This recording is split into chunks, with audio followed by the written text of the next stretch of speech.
Andrew Mountbatten-Windsor could be stripped of his Falklands campaign medal in a fresh blow to the embattled former prince. The palace refused to rule out the measure after the Defence Secretary John Healey confirmed Andrew would be stripped of his rank of Vice Admiral yesterday. It is the last remaining honorary military title that Andrew holds after he was gifted the rank on his 55th birthday a decade ago. Meanwhile, no one expected the story to take this turn. Not the palace, not the public. Not even those who had followed every step of Andrew Mountbatten-Windsor's downfall.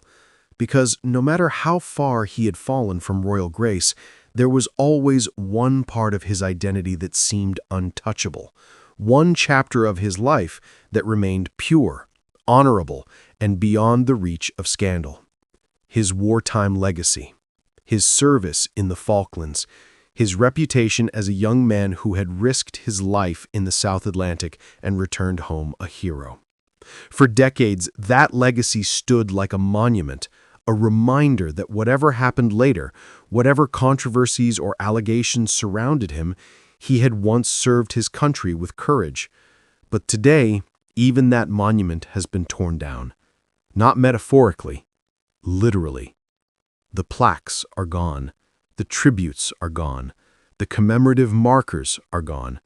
Every physical trace of Andrew's role in the Falklands War has been removed from the islands he once helped protect. And what makes this moment so shocking is not just that it happened, but the message it sends. Because when a nation erases a man's greatest honor, it is not merely a punishment, it is a declaration, a rewriting of history, a final judgment that the past no longer outweighs the present, and that the man once known as Prince Andrew no longer belongs to the story he helped write.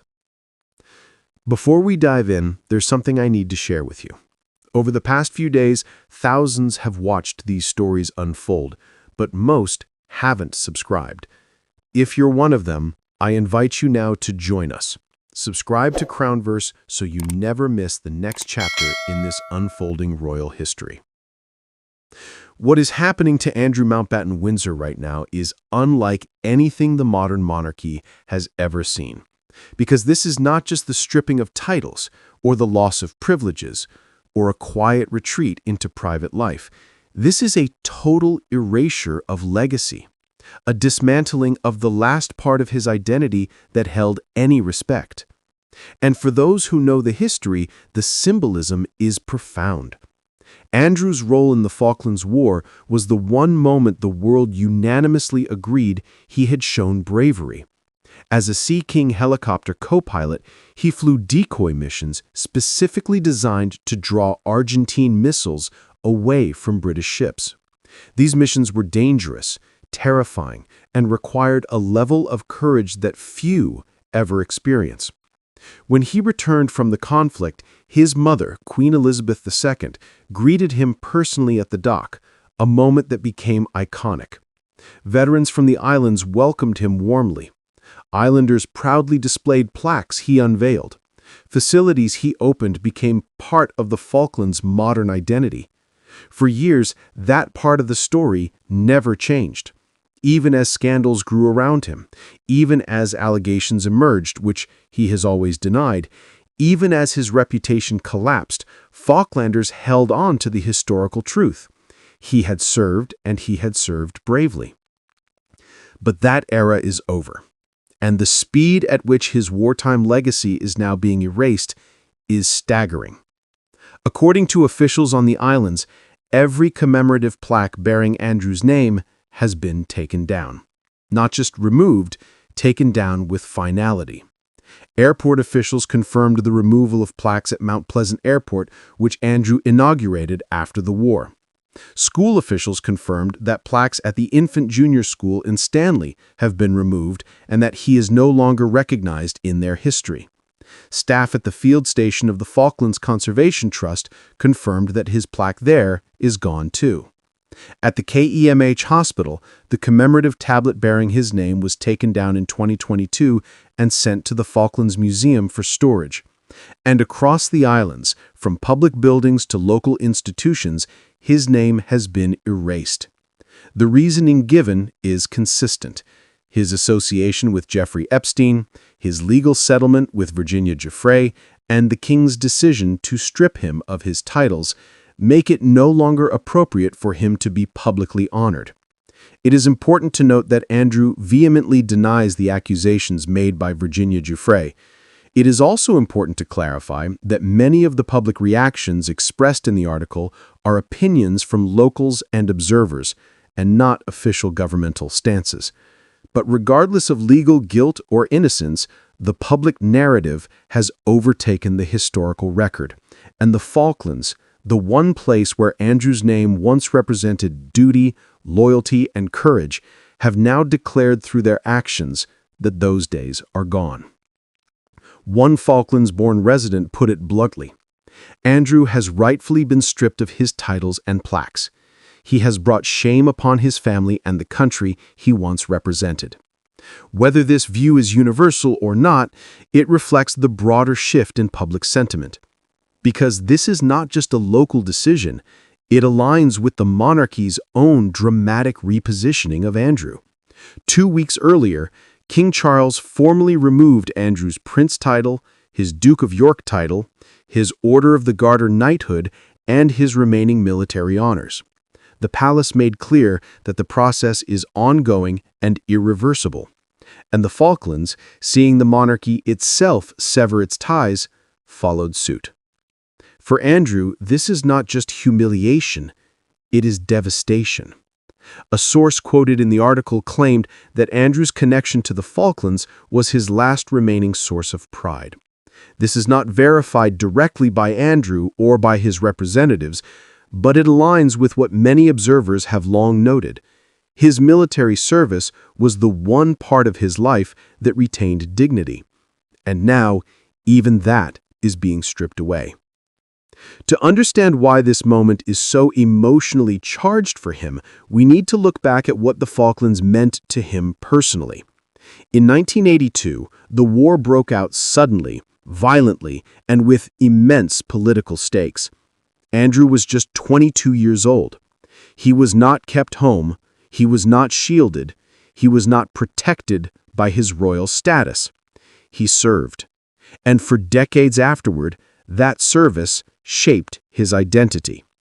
He returned to the islands multiple times for ceremonies, events, and inaugurations. Crowds welcomed him with cheers.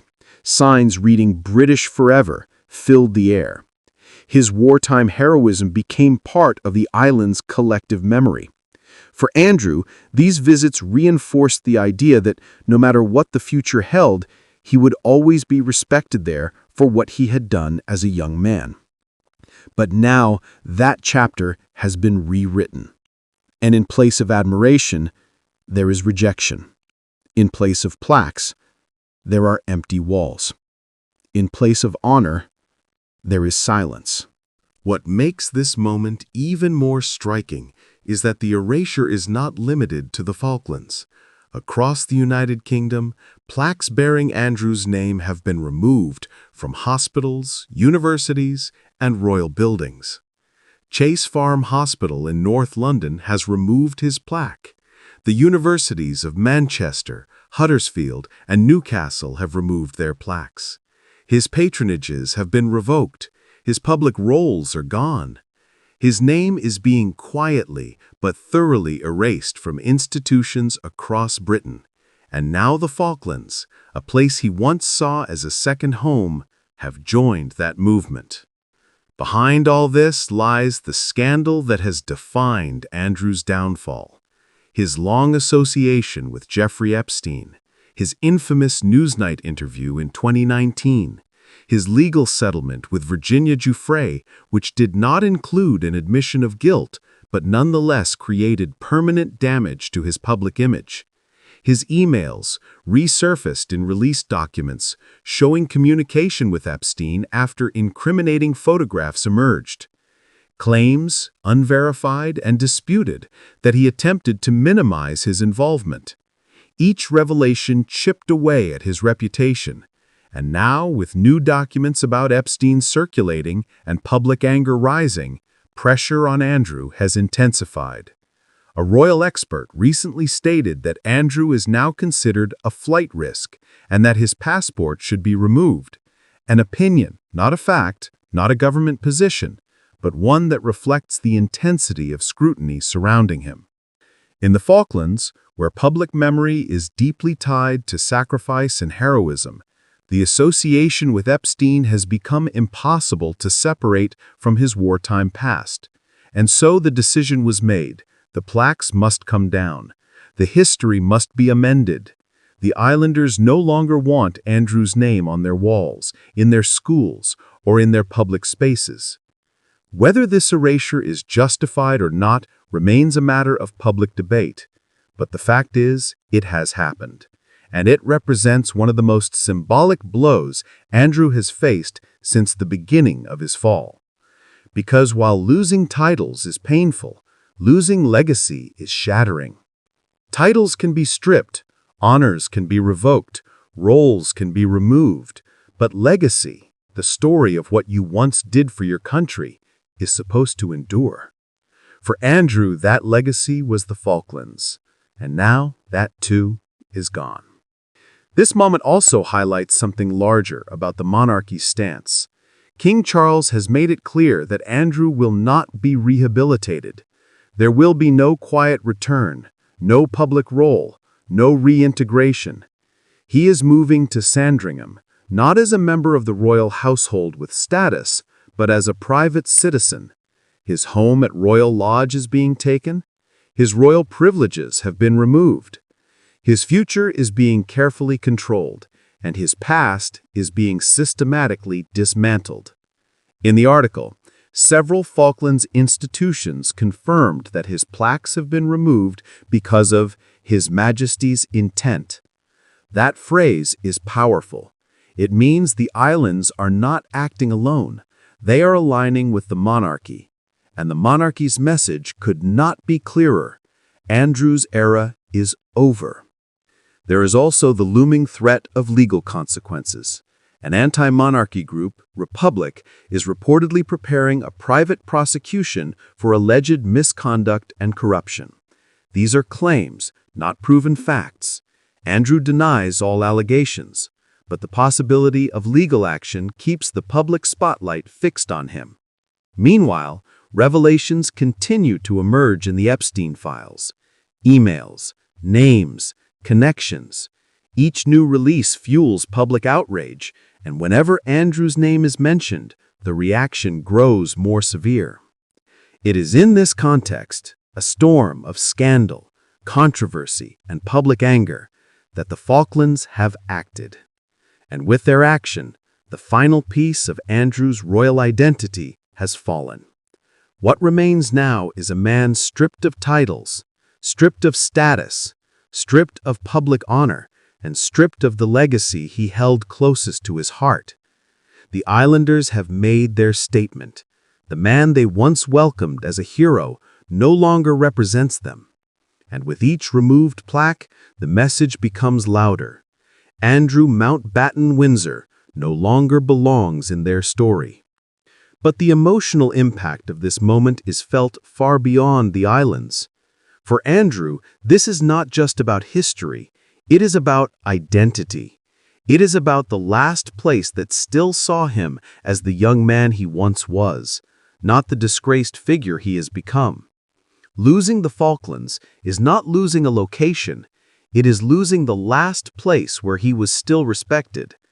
And insiders, though not officially confirmed by Andrew, have described him as devastated, crushed, emotionally broken by the collapse of the last positive chapter of his past. As we reflect on the magnitude of this moment, it becomes clear that Andrew's story is not one of a fall from grace. It is a dismantling.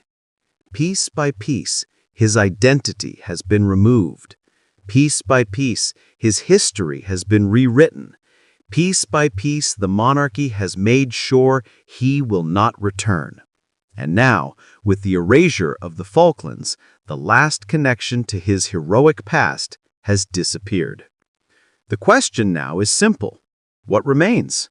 What is left of Andrew when even his legacy is gone? And where does he go from here? Will he live out his days quietly at Sandringham, away from public view? Will new revelations continue to pull him back into the headlines? Will he face legal consequences? Or will this moment, the erasure of his heroic legacy, be remembered as the final chapter of a story that began with honor and ended with scandal? What is certain is that the Falklands decision marks a point of no return, a symbolic final blow, a rewriting of identity, and a powerful reminder that in the modern world, reputation is fragile, and once broken, even the strongest legacies can be erased. Thank you for watching, and if you want to follow every development, every revelation, every turn in the unraveling story of Andrew Mountbatten-Windsor, make sure you subscribe to Crownverse and turn on notifications. The next chapter is coming, and you won't want to miss it.